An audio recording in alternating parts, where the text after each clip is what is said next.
legs gave him the grotesque crouching power of a gargoyle.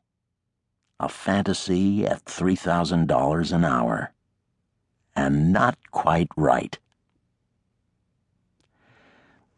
That's no fucking good! No fucking good!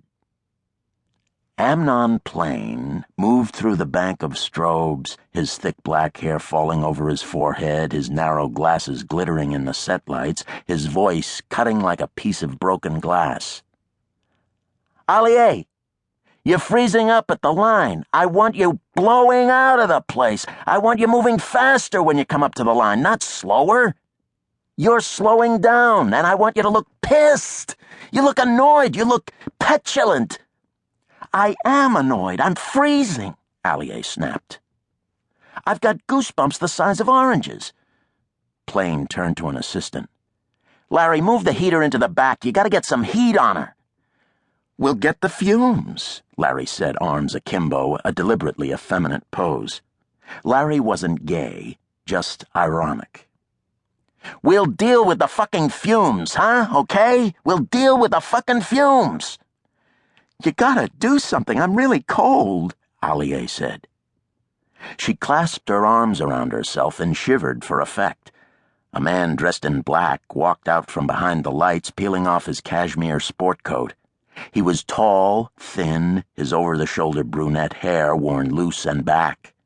He had a thick, hammered silver loop earring in his left ear and a dark soul patch under his lower lip.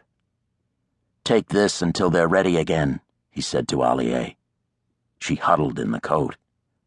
Turning away from them, Plain rolled his eyes. Larry, move the fucking heater. Larry shrugged and began wheeling the propane heater farther into the barge. If they all died of carbon monoxide poisoning, it wouldn't be his fault. Plain turned back to Allier. Jax, take a hike and take your coat with you. Hey, the man in black said, but nobody was looking at him or paying attention. Plain continued. Allier, I want you pissed. Don't do that thing with your lips. You're sticking your lips out like this. Plain pursed his lips. That's a pout. I don't want a pout. Do it like this. He grimaced, and Allier tried to imitate him. This was one of her talents, the ability to imitate expression the way a dancer could imitate motion. That's better, Plain said to Allier. But make your mouth longer, turn it down, and get it set that way while you're moving. Do it again. She did it again, making the changes. That's good, but now you need some mouth.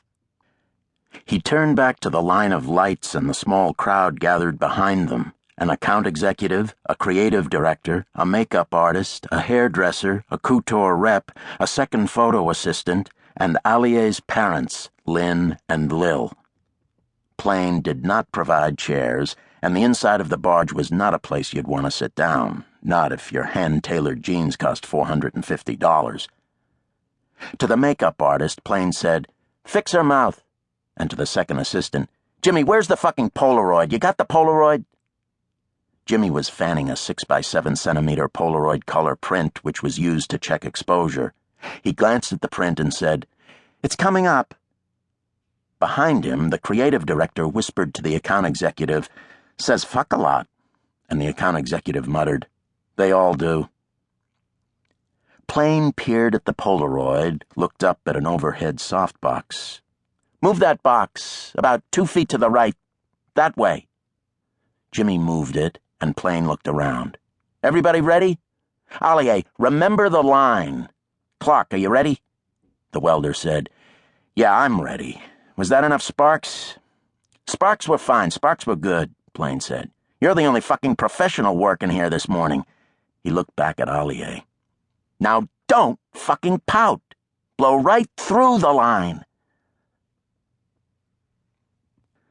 Allier waited patiently until her mouth was fixed, staring blankly past the makeup artist's ear as a bit of color was patched into the left corner of her lower lip. Jax said into her ear, Love you. You're doing great. You look great. Allier barely heard him. She was seeing herself walking the plank, the vision of herself that came from Plain's mind. When her mouth was done, she stepped back to her starting mark.